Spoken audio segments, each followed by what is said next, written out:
उस मैसेज को पढ़ने के बाद भर बरसात में भी उसका चेहरा सूरज की तरह खिल उठा था। लकी ने इस मैसेज को पढ़कर खत्म किया ही था कि उसके फोन पर बारिश की बूंदें जमा होने लगी थी। लकी ने थोड़ी देर की खुशी मनाने के बाद याद किया कि वो सच में गरीब नहीं था। असल में उसके परिवार ने उसे एक परीक्षा में डाल दिया था, जिसका नाम था गरीबी अभ्यास परीक्षा। इस परीक्षा के तहत लकी को अग्रवाल खानदान में उसके नाम की जमीन और जायदाद पर तब तक हक नहीं मिलने वाला था जब तक कि वो इस परीक्षा को पास नहीं कर लेता। अचानक से उसे याद आया कि वो गरीब नहीं था बल्कि गरीब होने की परीक्षा दे रहा था। हालांकि परीक्षा देते देते उसे 8 साल हो गए थे, इसलिए उसे ऐसा एहसास हो रहा था कि वो कभी परीक्षा को पास नहीं कर पाएगा और हमेशा हमेशा के लिए गरीब ही रह जाएगा। अच्छा हुआ चली गई, अब मिलना कभी। लकी ने होटल की तीसरी मंजिल के ओर देखा और पानी के अंदर ही अपना पैर पटक दिया। वो डिम्पल को कोस रहा था। उसने अपनी मोटरसाइकिल उठाए और फिर से चमन मेडिक स्टोर जाने के लिए मुड़ने लगा। अगले दिन जब लकी की आंख खुली तो वो सीधा उठा और तैयार हो शहर के सबसे बड़े बैंक न्यू सिटी बैंक पहुंचा। न्यू सिटी बैंक ना सिर्फ शहर का सबसे बड़ा बैंक था, बल्कि वो सबसे अमीर बैंक भी था। वहां पर शहर के सबसे अमीर लोगों के ही पैसे जमा किए जाते थे। लकी वहां पैसे को निकलवाने के लिए जा रहा था। New city bank south Delhi में बसा हुआ था और उसके दरवाजे के बाहर महंगी से महंगी गाड़ी खड़ी हुई थी। भाई अब इसमें से कौन सी गाड़ी लेगा? लकी ने मन ही मन सोचा। उसे यकीन नहीं हो रहा था कि कल तक वो एक मोटरसाइकिल तक नहीं खरीद पा रहा था और आज वो एक कार, और वो भी इतनी महंगी कार खरीदने की सोच रहा था। फिर उसने अपनी नज़र गाड़ी पर से हटाई और बैंक के अंदर जाने लगा। उसने देखा कि बाहर बहुत भीड़ थी और महंगे से महंगे कपड़े पहने हुए लोग बैंक के अंदर जा रहे थे। कहाँ दवाओं की बदबू और कहाँ ये खुशबू। उसने एक बहुत ही गहरी सांस के अंदर ज्यादा से ज्यादा खुशबू को समेटने की कोशिश करते हुए अपने मन में सोचा। लेकिन अगले ही पल उसके मन में संकोच पैदा हो गया था। रातों रात लकी की किस्मत तो बदल गई थी, लेकिन रातों रात वो अपने कपड़े नहीं बदल पाया था। इतने बड़े बैंक में वो वही कपड़े पहनकर आ गया था जो वो अक्सर अपने काम पर पहनकर जाता था। पैसे लेते ही सबसे पहले नए कपड़े खरीदने हैं, लकी ने अपने आप से कहा और फिर बैंक के अंदर दाखिल होने लगा। जैसे ही उसने दरवाजे को धक्का दिया, उसे आवाज आई, आउच। लकी थोड़ा सा हड़बड़ी में दिखाई दे रहा था और इस जल्दबाजी के चक्कर में वो एक लंबे बाल वाली लड़की से जा टकराया था, जो कि उसके बगल में ही चल रही थी। माफ करना, मैं आपको देख नहीं पाया। लकी ने तुरंत उससे हाथ जोड़कर माफी मांगते हुए कहा। उस लड़की ने इतने अच्छे कपड़े पहन रखे थे कि उसे देखकर ही लग रहा था कि वो किसी अमीर घराने की लड़की थी। इसलिए सॉरी बोलते वक्त ना चाहते हुए भी लकी के हाथ उसके सामने जुड़ गए थे। लेकिन जब उस लड़की ने लकी के कपड़ों और उसके हुलिये को देखा तो उसने अपनी नाक बोन सिकोड़ ली। वो लगभग हर रोज इस बैंक में आया और जाया करती थी, लेकिन उसने आज तक इस बैंक के अंदर लकी जैसे फटीचा आदमी को घुसते हुए नहीं देखा था। उसके बालों में से आंवले के तेल की गंध आ रही थी।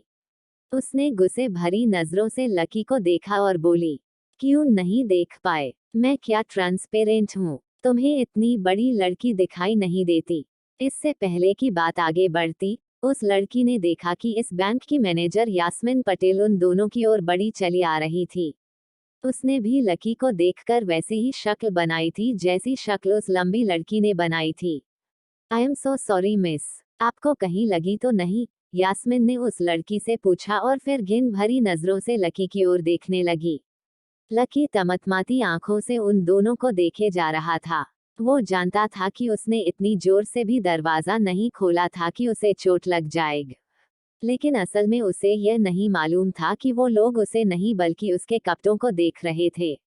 यास्मीन ने लकी को ऊपर से नीचे तक देखा और ना जाने क्यों उसके मन में शक पैदा हो गया। क्या आप मुझे बता सकते हैं कि आप यहाँ पर किस काम से आए हैं? यास्मीन ने बड़ी मुश्किल से अपने चेहरे पर एक मुस्कान लाते हुए कहा। वो उसका हुलिया देखते ही समझ गई थी कि वो यहाँ का कस्टमर नहीं था। लकी ने अपने आप को संभाला और कहा, हाँ मैं वो अपना पैसा निकालने के लिए आया था। पैसा निकालने के लिए आए हो? यास्मीन ने लकी की ही बात को दोहराते हुए कहा। वैसे तो वो लकी की बात पर जोर से हंसना चाहती थी, लेकिन उसने अपने आप को थोड़ा सा काबू में कर लिया था। लकी की बात सुनकर उसे लग रहा था कि वो कोई पागल था, जो यहाँ जबरदस्ती घुसा चला आया था। हाँ, तो क्या आपके पास कार्ड है? यास्मिन ने उससे आगे पूछा। न्यू सिटी बैंक का कार्ड हासिल करना एक बहुत ही मुश्किल काम था। अगर किसी को भी उस बैंक का कार्ड लेना था, तो सबसे पहले उस आदमी को अपने खाते में 5 लाख रुपए पहले से जमा करवा कर रखने पड़ते थे, तब जाकर उसे कहीं कार्ड मिलता था। लेकिन लकी तो पहली ही बार यहाँ आ रहा था, इसलिए उसके पास कार्ड होने की कोई संभावना नहीं थी। लकी जब यास्मिन के सवाल का जवाब नहीं दे पाया तो यास्मिन ने फिर से उससे पूछा, मैं पूछ रही हूँ क्या आपके पास कार्ड है? वो समझ गई थी कि लकी पागल ही था, जो कहीं से भागकर सीधा उनके बैंक में आ गया था। नहीं, लकी ने उसके सवाल का जवाब दिया और वो फिर से इधर उधर देखने लगा। जैसे ही उस लंबे बालों लड़की ने लकी का जवाब सुना तो वो खिलखिलाकर हंस पड़ी। यास्मिन को तो सिर्फ लग रहा था कि वो पागल है, लेकिन वो लड़की तो अपने मन में मान ही चुकी थी ये लड़का कोई पागल है, जो कहीं झोपड़पट्टी से यहाँ आ गया है। इससे पहले कि आगे कोई कुछ कह पाता, उस लंबे बालों वाली लड़की के पिता वहां आए और बोले, चलो बेटी। उनके हाथ में कुछ कागजात थे। लकी ने देखा कि उन्होंने महंगा सा सूट पहन रखा था। उस लड़की ने यास्मिन के दोनों हाथों को पकड़ा और बोली, यास्मिन देखो, अगर इस तरह के सड़क छाप लोग तुम्हारे बैंक में ऐसे ही घुसे चले आने लगे और बाकी के कस्टमर्स को परेशान करने लगे तो इससे तुम्हारे बैंक की इमेज और उसके शेयर को काफी नुकसान होगा। एक मैनेजर होने के नाते तुम्हें इन सब चीजों का ध्यान रखना चाहिए।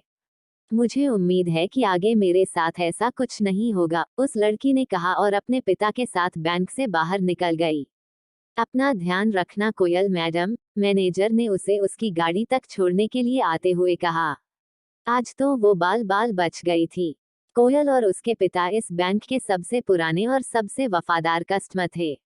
अगर आज यास्मिन उन्हें नाराज कर देती और वो उसके बैंक से अपना खाता बंद करवा देते तो शायद यास्मिन की नौकरी जा सकती थी, और यह सब हो रहा था उस पागल लकी की वजह से। इसे जल्द से जल्द यहाँ से भगाना पड़ेगा, यास्मिन ने अपने आप से कहा और फिर से बैंक के अंदर आने लगी। यास्मिन उसे अपने बैंक से बाहर निकालने के तरीके के बारे में सोच तो रही थी, मगर जैसे ही वो बैंक में दाखिल हुई, उसने देखा कि लकी वहां था ही नहीं। अरे, अब ये कहाँ चला गया? उसने अपने आप से पूछा। वो इधर उधर देखने लगी, लेकिन लकी वहां भी नहीं था। यास्मिन को अच्छे से पता था कि वो उसके सामने तो बाहर भी नहीं निकला था, इसका मतलब वो था तो बैंक के अंदर ही, लेकिन यास्मिन उसे ढूंढ नहीं पा रही थी। कुछ देर तक बैंक के सारे कोनों को देख लेने के बाद यास्मिन को लगा कि शायद लकी यहाँ बहुत ही असहज महसूस कर रहा होगा, और जब वो कोयल को दरवाजे पर छोड़ने के लिए आई थी तब उसके पीछे पीछे वो भी निकल गया होगा। चलो, जान बची, यास्मिन ने अपने आप से कहा और आपे केबिन में आकर बैठ गई। जैसे ही उसने आज के दिन की पहली फाइल उठाई थी, उसे किसी की एक झलक दिखी। ये और कोई नहीं बल्कि लकी ही था। अरे, ये कहाँ छुपा हुआ था? यास्मिन ने अपने आप से कहा और तुरंत फाइल को टेबल पर रखकर वो ऑफिस से बाहर आ गई। उसने देखा कि लकी बैंक के वीआईपी लॉन्ज के बाहर खड़ा था, और उसके खंभे की आड़ की वजह से वो यास्मिन की नजर से बाहर हो गया था। अब यास्मिन को वो मिल तो गया था, लेकिन उसके लिए उससे भी बड़ी एक और मुसीबत खड़ी हो गई थी। लकी जिस कमरे के बाहर अभी खड़ा था, उस कमरे के अंदर शहर के सभी रईस लोगों का उठना बैठना था। बैंक के सिलसिले में या किसी और काम के सिलसिले में वो सभी लोग यहीं आकर बात किया करते थे। उस कमरे के अंदर जो लोग बैठे थे, उन सब के करोड़ों रुपए इस वक्त बैंक में रखे हुए थे। अब अगर ऐसे में लकी वहां घुस जाता तो वो सब लोग मिलकर यास्मिन की गर्दन पर चढ़ जाते। रुको, जहां हो वहीं खड़े रहो, यास्मिन जोर से और साथ ही गुस्से से चिल्लाई। बाकी के लोग जो वहां खड़े थे वो यास्मिन की यह चीख सुनकर डर गए थे। कुछ लोगों को उसके इतने जोर से आवाज करने की वजह से गुस्सा भी आ गया था, और यास्मिन सबसे मुस्कुराते हुए माफी मांगकर आगे बढ़ती जा रही थी।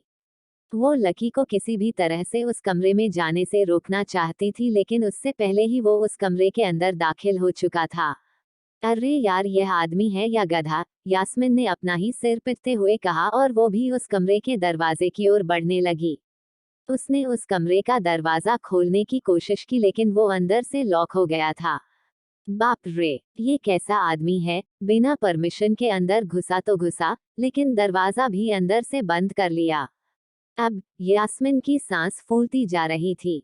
उसे बहुत डर लग रहा था। उसका जी यह सोच सोचकर ही घबराए जा रहा था कि ना जाने अंदर लकी और उस रिलेशन मैनेजर के बीच में क्या हो रहा होगा। इधर जैसे ही लकी कमरे में दाखिल हुआ, वहां का कस्टमर रिलेशन मैनेजर जो कि सोफे पर फैला हुआ था वो उसे देखते ही अचानक सीधा बैठ गया था।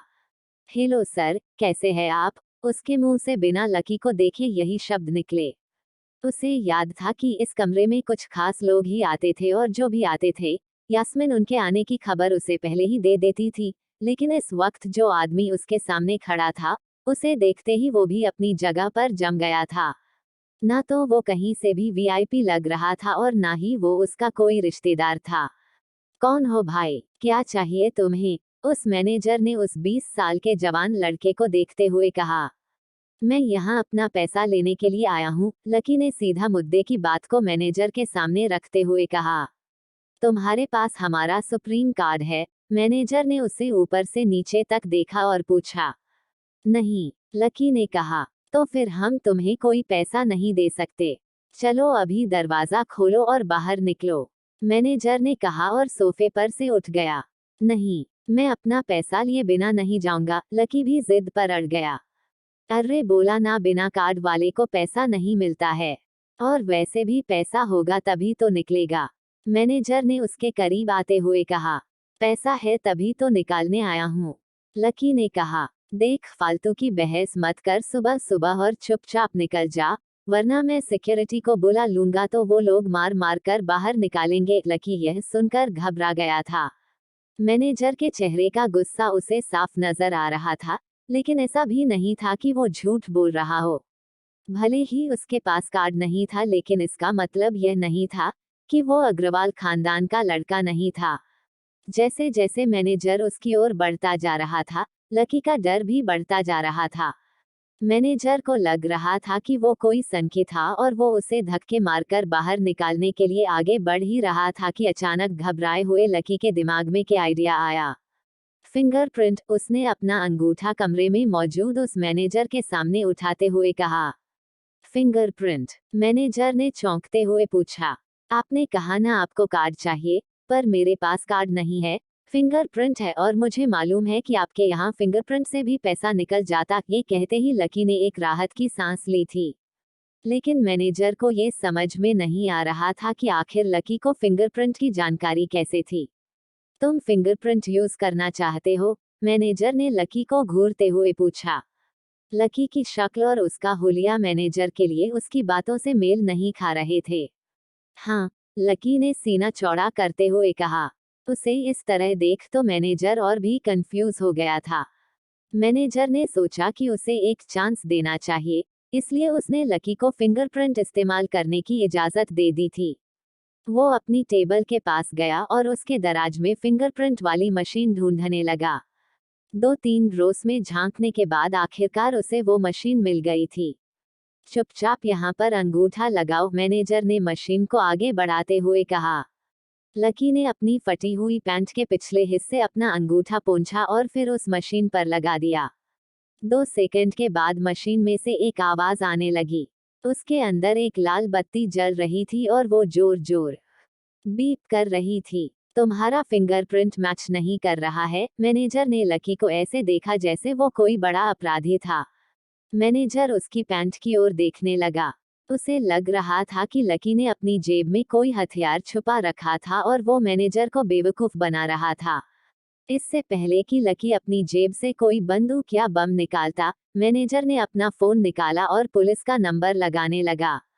लकी ने उसकी स्क्रीन पर देख लिया था कि वो 100 नंबर पर फोन लगा रहा था। लकी बुरी तरह से घबरा गया था। वो बहुत ही उत्साह और जोश में अंदर तक तो चला आया था, लेकिन उसे मालूम नहीं था कि वो इतनी बड़ी मुसीबत में फंसने वाला है।